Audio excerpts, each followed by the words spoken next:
Assalamu alaikum. Wa alaikum assalam wa rahmatullahi wa barakatuh. I've been asked by many non-Muslims, why does Islam suppress women? I know that's not the correct answer. I know that Islam does not suppress women, especially the question relates to working.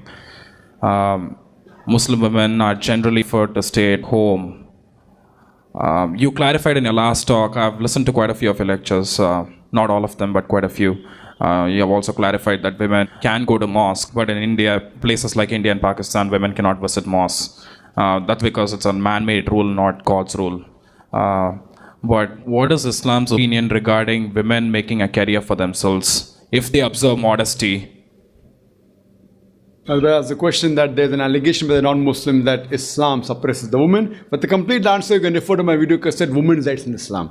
But coming to a specific question regarding can they work? And secondly, can they make a career for themselves?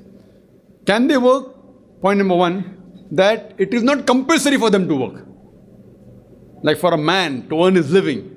In Islam, before a woman is married, it is the duty of her father and a brother. And after she's married, it is the duty of the husband and the son to look after lodging, boarding, clothing and all financial aspects. So the financial burden in Islam is put on the shoulders of the man. She need not work. But if she wants to work willingly, she can work. But if she says, I don't want to work, the husband can't force her. Men and women are equal in Islam, but equality doesn't mean identicality. Tomorrow a man says, I want to give birth to a child, I want to conceive. Well, you cannot conceive. Right? I want to conceive. No, you cannot conceive. Certain things are optional. Certain things haram, certain things fard, compulsory, certain things preferable. So it depends. So similarly, depending upon the physiological makeup, the biological makeup, the roles of male and female are different. So the financial burden is put on the shoulders of the men. But yet the women can work if they want to work. If both the ends don't meet, and if she feels she wants to work, or if she wants to work for any other reason, she can work, but it should be within the purview of the Islamic Sharia. Within the modesty level, she should wear hijab. Fine, there should be segregation of the sexes, not intermingling of the sexes. Segregation, you want to know what segregation of sexes? For example, you can't have that a lady wants to become a secretary of the boss, and the boss is sitting in a closed room, in the cabin, and dictating, and the secretary is typing. Our beloved Prophet said, if man and woman are alone, mahram, foreign men and women are alone in a room, the third person is the devil. And that's the reason we read in the newspaper. What happens many a time? What happens with the boss and the secretary?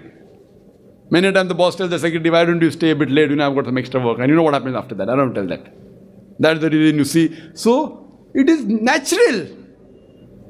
If you're alone in the room once, twice, thrice, whether the secretary is beautiful or not. So therefore Islam says segregation of sexes. Segregation of sexes, brother. That if she's working, she should wear the hijab, but natural. And segregation of sexes means separate area for the gents, separate for women. Not that man and woman cannot talk. When required, they can talk, but not in a closed room. They can talk, not they can't. But when required, not unnecessary higgling, hangling like in the office, you find reduces the movie or how you find this and unnecessary gossiping, and then what happens later on. So in Islam, a woman can work, but it should be a work which is within the purview of the Islamic Sharia. She can very well do pottery, she can do weaving, she can do knitting, she can become a gynecologist, she can become a teacher. She can do business also. Why not? My sister Masha earning, both my sisters are doing very good business. One of my sisters running a factory, separate section for the ladies, separate for gents. She handles the ladies section, brother handles the gents section. What's the problem? MD, managing director. Other sister is doing exports, no problem. But within the purview of the Islamic Sharia, no problem. But she need not work. If she wants, she can. She can't do dancing. She can't do modeling. Same thing, a man also cannot do dishonest business. A man cannot work in an alcoholic bar. So what rules are there for women? Even many are there for the men also. So what is haram for women is haram for women. What is haram for men is haram for men. Something is haram for both. Like working in an alcoholic bar is haram for man and woman both. Working in a gambling den for both. So it's not a separate thing. Can she make a career for herself? Why not? Why not? She can make a career.